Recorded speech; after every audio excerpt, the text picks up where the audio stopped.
Koshi seat पर होने वाले उपचुनाव में क्या मायावती की बहुजन समाज पार्टी चुनावी मैदान में उतरेगी? जैसा कि आप जानते हैं, हाल ही में समाजवादी पार्टी विधायक सुधाकर सिंह के निधन के बाद घोषित सीट खाली हो गई है और 2027 के चुनाव से पहले माना जा रहा है कि सीट पर उपचुनाव होना लगभग तय है। ऐसी स्थिति में जहां समाजवादी पार्टी, बीजेपी, सुभाषपा, बाकी पार्टियां भी अपनी अपनी कमर कस रही है इस उपचुनाव के लिए, क्योंकि 2027 से पहले एक तरीके से सेमीफाइनल मुकाबला माना जाएगा। गठबंधनों की भी बड़ी कह सकते हैं यहाँ पर साख दांव पर लगेगी। लेकिन दूसरी तरफ मायावती जो वापसी का अपना एक तरीके से कदम रख रही हैं और लगातार कई रैलियां कर रही हैं, क्या वह इस उपचुनाव में भी अपना प्रत्याशी उतारेंगी? इस बात की चर्चा हो रही है। जहां समाजवादी पार्टी से चर्चा है कि सुधाकर सिंह के ही बेटे को टिकट दिया जा सकता है, वहीं बीजेपी से विजय राजभर और सुभाषपा से अरविंद राजभर के नाम की चर्चा है। हो सकता है गठबंधन धर्म आगे काम कर जाए, लेकिन बीएसपी का क्या रुख रहेगा? देखा जाए तो बीएसपी उपचुनाव में कम शिरकत करती है, लेकिन इसके बावजूद भी चर्चा है कि बसपा आमतौर पर उपचुनाव नहीं लड़ती। लेकिन माहौल इस बार अलग है।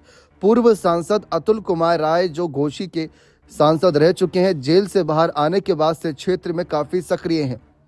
यदि बहुजन समाज पार्टी उन्हें टिकट नहीं देती तो वे निर्दलीय या किसी अन्य दल से चुनावी मैदान में उतर सकते हैं।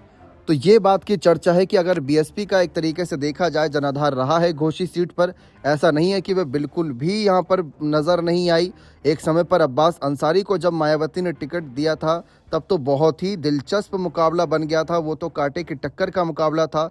लगभग जीत के करीब पहुंच गए थे, करीब 7,000 वोटों से ही उस समय हारे थे। तो वो एक समय भी हमने देखा है कि बीएसपी ने भी यहाँ पर अपना जनाधार मजबूत रखा है। लेकिन वो अलग बात है कि यहाँ पर अगर हम देखें तो बीएसपी ने सिर्फ और सिर्फ साल 2007 में और उससे पहले 1993 में इस सीट पर विजय प्राप्त की थी, लेकिन उपचुनाव में वह शिरकत नहीं करती। लेकिन 2019 के बाईपोल इलेक्शन की बात करें तो वहां से अब्दुल कयूम अंसारी को उन्होंने टिकट दिया था और उन्होंने भी बहुत तगड़ी टक्कर दी थी, लेकिन फिर भी बीजेपी के विजय राजभर यहां से जीत पाने में कामयाब रहे थे। अब फिलहाल आगे क्या समीकरण बनते हैं, मायावती यहां से क्या अतुल राय को उतारती हैं या फिर किसी और को मौका देती हैं, ये देखना दिलचस्प रहेगा। लेकिन अगर हम अतुल राय की बात करें तो उनका भी 2019 में अच्छा खासा परचम था, क्योंकि सपा बसपा तब गठबंधन में चुनाव लड़ी थी, लेकिन तब भी वो 1,22,000 वोटों से जीत गए थे।